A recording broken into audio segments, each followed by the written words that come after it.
नमस्कार दोस्तों। भारतीय वायुसेना की ताकत को लेकर एक बहुत बड़ी खबर सामने आई है। जी हां, फ्रांस ने आखिरकार भारत की उस मांग को मान लिया है जिसका इंतजार लंबे समय से हम कर रहे थे। अब भारत में ही राफेल और मिराज 2000 लड़ाकू विमानों में इस्तेमाल होने वाली घातक मीका मिसाइलों की मरम्मत और मेंटेनेंस की सुविधा तैयार होगी। हालांकि फ्रांस ने पूरा सोर्स कोड या पूरी तकनीक ट्रांसफर नहीं की है, लेकिन उसने भारत को जरूरी तकनीकी डेटा, मशीनें, टूल्स और ट्रेनिंग देने पर सहमति जता दी है। इसका मतलब दोस्तों साफ है कि अब भारतीय वायुसेना को हर छोटी बड़ी मरम्मत के लिए फ्रांस की तरफ नहीं देखना पड़ेगा और युद्ध की स्थिति में भारत अपनी मिसाइलों को ज्यादा तेजी से ऑपरेशनल रख सकेगा। दरअसल फ्रांस की दिग्गज मिसाइल कंपनी MBDA और भारतीय वायुसेना के बीच एक बड़ा समझौता हुआ है। इस समझौते के तहत भारत में मीका मिसाइलों के लिए मेंटेनेंस, रिपेयर एंड ओवरहॉल यानी MRO सेंटर बनाया जाएगा। यह सेंटर भारतीय वायुसेना द्वारा संचालित किया जाएगा, जबकि MBDA तकनीकी सहायता, मशीनरी,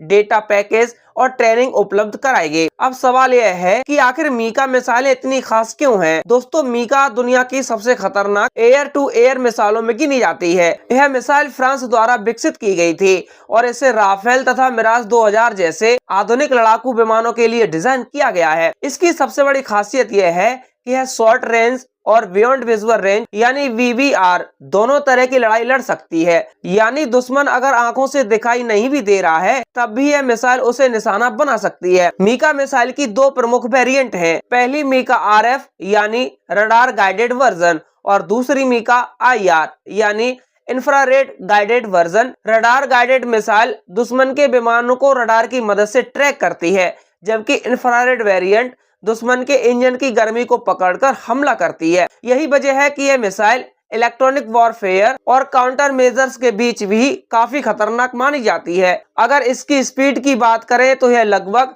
मैक 4 की रफ्तार से उड़ सकती है, यानी आवाज की गति से लगभग 4 गुना ज्यादा तेज। इसकी मारक क्षमता अलग अलग वेरिएंट के हिसाब से लगभग 60 से लेकर 80 किलोमीटर तक बताई जाती है। अब सबसे खास बात यह है कि यह फायर एंड फॉरगेट तकनीक पर आधारित है, यानी पायलट मिसाइल को छोड़ने के बाद तुरंत दूसरा टारगेट लॉक कर सकता है। उसे लगातार मिसाइल को गाइडेड करने की जरूरत नहीं पड़ती है। भारत ने मीका मिसाइलों को सबसे पहले अपने अपग्रेडेड मिराज 2000 लड़ाकू विमानों के लिए शामिल किया था। बाद में राफेल फाइटर जेट्स में भी यही मिसाइलें लगाई गईं।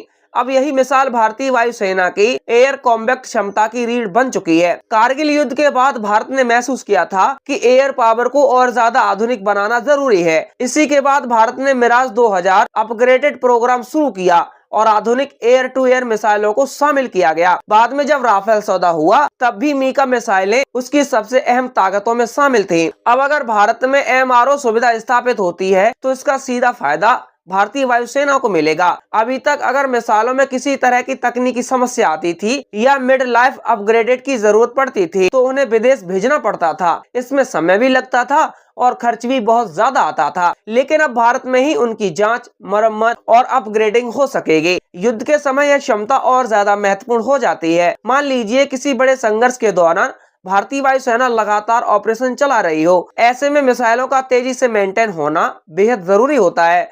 अगर हर चीज के लिए विदेशी कंपनी का इंतजार करना पड़े तो ऑपरेशनल रेडीनेस पर असर पड़ सकता है, लेकिन अब भारत के पास खुद की मेंटेनेंस क्षमता होगी। इससे युद्ध के दौरान मिसाइलों की उपलब्धता बनी रहेगी। यह समझौता भारत के आत्मनिर्भर भारत मिशन के लिए भी बहुत बड़ा कदम माना जा रहा है। पिछले कुछ वर्षों में भारत लगातार कोशिश कर रहा है कि रक्षा क्षेत्र में विदेशी निर्भरता कम हो। मिसाइलों, रडार, फाइटर जेट्स, इंजन और गोला बारूद के क्षेत्र में भारत घरेलू उत्पादन और मेंटेनेंस क्षमता बढ़ाने की कोशिश कर रहा है। हालांकि यह एक बात समझना भी जरूरी है कि फ्रांस ने भारत को पूरी तकनीक ट्रांसफर नहीं की है। रिपोर्ट्स के मुताबिक फ्रांस केवल टेक्निकल डाटा पैकेज देगा, यानी भारत को मिसाइलों की मरम्मत और रखरखाव की जानकारी मिलेगी, लेकिन पूरी डिजाइन और संवेदनशील तकनीक पर फ्रांस का नियंत्रण बना रहेगा। अब सवाल उठता है कि फ्रांस ऐसा क्यों कर रहा है? दरअसल दुनिया के ज्यादातर देश अपनी अत्याधुनिक रक्षा तकनीक का पूरा सोर्स कोड या डिजाइन किसी दूसरे देश को नहीं देते। अमेरिका भी यही करता है। रूस भी कई मामलों में सीमित तकनीक ट्रांसफर करता है। फ्रांस ने भी भारत को इतना ही एक्सेस दिया जिससे भारत अपनी मिसाइलों को लंबे समय तक ऑपरेशनल रख सके, लेकिन मिसाइल की पूरी मूल तकनीक फ्रांस के पास ही रहे। लेकिन इसके बावजूद यह समझौता भारत के लिए बहुत बड़ी उपलब्धि माना जा रहा है, क्योंकि भारत को पहली बार इतनी एडवांस एयर टू एयर मिसाइलों के लिए लोकल MRO क्षमता मिल रही है। इससे भारतीय इंजीनियरों और तकनीकी विशेषज्ञों को भी आधुनिक मिसाइल सिस्टम की गहरी समझ मिलेगी। आने वाले समय में यही अनुभव भारत की स्वदेशी मिसाइल परियोजना में भी मदद कर सकता है। भारत पहले ही अस्त्र मिसाइल पर तेजी से काम कर रहा है। अस्त्र MK1 भारतीय वायुसेना में शामिल हो चुकी है और अस्त्र MK2 तथा SFDR आधारित लंबी दूरी की मिसाइलों पर काम जारी है। ऐसे में मीका जैसी आधुनिक मिसाइलों की मेंटेनेंस टेक्नोलॉजी भारत के लिए अनुभव का बड़ा स्रोत बन सकती है।